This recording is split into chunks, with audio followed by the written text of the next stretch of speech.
Hi, got a question for you. Have you ever seen a popular evangelist? First, before we go any further, I support evangelism. I support evangelists. It's a biblical office. Nothing wrong with evangelism. Nothing wrong with evangelists. They're a needed asset to the ministry of the local church. There's no doubt about that. But a few months ago, I saw something on Facebook that evangelist John Hamblin had posted.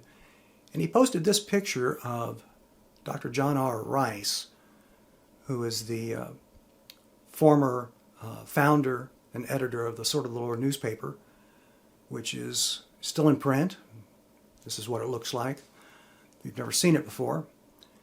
But this picture that Brother Hamblin had posted of Dr. Rice had a quote that says this: "No preacher is popular if he preaches all the counsel of God."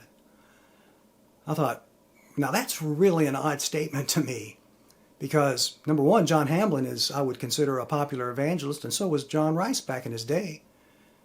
So what would Dr. Rice mean by that? Well, I don't know. I'd have to guess and speculate. But I would think that if you ask him, he would say, well, I'm not popular with the Southern Baptists, because he spent his time in his paper exposing the errors and the liberalism of the Southern Baptist Convention. And probably true, he wasn't too popular amongst Southern Baptists. You say, well, he's not popular with the drunkard crowd. Well, yeah, I guess that's true too of most evangelists and so forth. Sinners don't generally like evangelists. But I'm not sure if that's what he meant. I have no idea what he meant. But the reason I'm making this video is that it got me thinking about some things. And just to give you some background, years ago I was able to be involved a little bit with Dr. Rice. Yeah, I'm that old. Back in February of 1980, we were members of Central Baptist Church in Pomona, California. And Dr. Rice and his team came to have a women's jubilee, ladies' jubilee. Big event, real big event. Hundreds of ladies attended. And they asked for someone to volunteer to take photos. And I did that, volunteered to do it, was happy to do it. So I went to all the meetings and took pictures. They provided the film. I was using a Canon FTB 35mm camera, a real antique today. And so had a great time. In fact, after the meeting was over, Dr. Rice's associate told me, he said, look, go over to the book table and pick out a book, and it'll be our gift to you to thank you for your work. And so I did that. And my wife picked out this book, actually, because we had just had our first child, and so we picked this out. She picked it out, and it's great. But so yeah, here's a picture of Dr. Rice and the sword with the queen, I guess, of that ladies' jubilee from the sword in 1980, and I took that photograph. And great memories, great memories. Hey, let me tell you, before we go any further, evangelists can make boo-boos and still survive being evangelists. I'll give you two examples, and this. The first one was tragic. Dr. Rice, of course, this is in the same year that he passed away. He was up in years, and this was I would call a Joe Biden moment. He got up and made the comment that all women who wear pants were trash. Now, Dr. Rice would never say that, and I don't believe he really meant it, but it was a shocking statement to hear him say. And then later in the meeting, this was actually hilarious. He had all the ladies stand up. And after they all stood up, he said, now, I'm going to pray for you, ladies standing, that you'll have a baby. And women all across that auditorium, and there were hundreds of them there. Some of them started screaming and sitting down immediately. Why? Dr. Rice made another boo-boo. In his meetings, generally, he would say, if there's a lady here and he's having a hard time having a baby, and you want me to pray for you, you stand and I'll pray for you. He had a track record of success. Praying for ladies, and they would later get pregnant, and everybody knew it. So when he had all the ladies standing, you had ladies in their 50s, 60s, 70s standing up. He's praying for them to get pregnant and have a baby. They were screaming and sitting down. It was hilarious. That was a boo-boo, But, he survived all that. It was not a problem. So, but, I considered Dr. Rice to be a popular evangelist. Probably most evangelists are popular. You would consider them to be popular. But is that really a biblical perspective? Should any evangelist be popular? Should any pastor be popular, considered popular?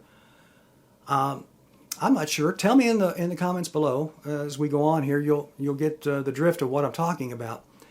So I acquired a book years ago, and it is a gold mine. If you can find this, buy it.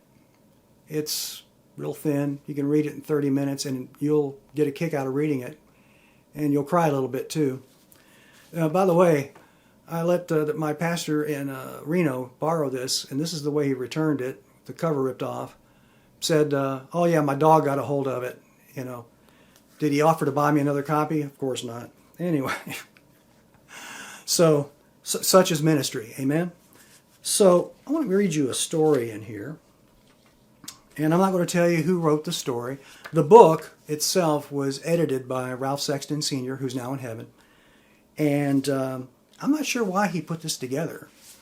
This is not a lot of information that people wouldn't want out. But here's a story, and I'm not going to tell you again the name of the evangelist. I was at one of the largest Baptist churches in America for revival. God had given us a tremendous meeting, and we were coming down to the last night of the revival. I always like to find a place where I can have a moment with the Lord in prayer before I preach. This has been my practice for over 50 years. On this night, just before the last evening service, I was in one of the Sunday school rooms praying when I heard the door open in the next Sunday school room. The chairman of the Board of Deacons, along with 13 other deacons, seated themselves. They were not aware that I was in the next room and that I could hear everything they said. The chairman of the Board of Deacons said, "Brethren, I suppose you're a little surprised that I called and asked you to meet with me here before the service. This meeting is in regard to the love offering for the visiting evangelist," and I won't give his name. "In all the years of the history of our church, the people have never given a love offering this large. The pastor and I'll just stop and say, the pastor and this deacon met, so the pastor is in on this, and approved it. The pastor and I had a meeting this afternoon, and we agreed that since it was the size it is, we would give him only half of it. And we want your feelings in regard to the matter." He then told them the amount of the offering. Some of the deacons whistled, some grunted. When the vote was taken, it was unanimous to cut my offering in half. Now, I'm not going to read any further, but this book is filled with stories by evangelists that tell the same thing. And if anything, the book is an expose telling us that our churches are pastored by thieves. Now, that's not always the case, obviously. But you say, well, that was a long time ago, Dave. Those are old stories. And that evangelist has been in glory for quite some time. Well, it does happen. I was on staff at a church. This was 12 years ago, at least. We had a staff meeting. One of our older staff members, for some reason unknown to me, because it had no relevance to anything, told a story about a pastor he knows in Florida who had some kind of group in. I don't know the name of the group. I don't know what they were there for. But as most pastors do in America, they get up before the meeting and say, every penny that comes in, the offering is going to go to this group, this evangelist, whatever. And so when the meeting was over, and it was successful, the staff member said it was a successful meeting. The group leader told the pastor that, I don't know if you know this, but we require a certain amount of money to come to a meeting. And I'm guessing from memory that it was like $3,000. Well, the pastor got upset. Now, he might have gotten upset because he was blindsided. That could be understandable.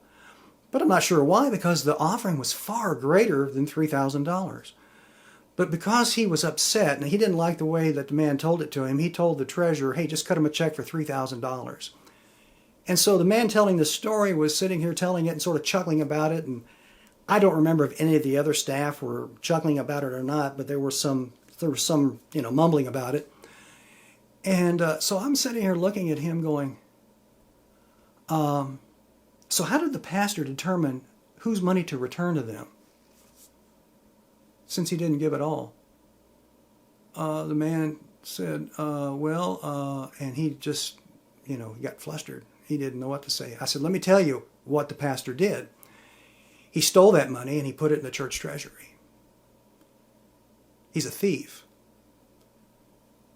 He committed a felony and fraud. Probably needs to go to jail.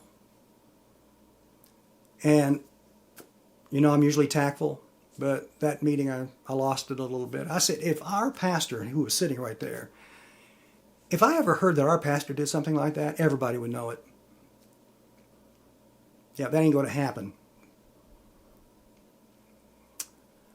So anyway, it does happen all the time. So that's not the point of this. We could have another video talking about pastors who do that kind of stuff. But that's not the point of this. I'm talking about popular evangelists. So here you've got a book filled with stories written by different evangelists who tell the same story. They go to a church and they're ripped off. Now, you can ask evangelists, and they'll all tell you they have been stolen from a meeting. So my question is this: should they say anything to the people? Now you say, well, no, you can't do that. That would the people would be destroyed.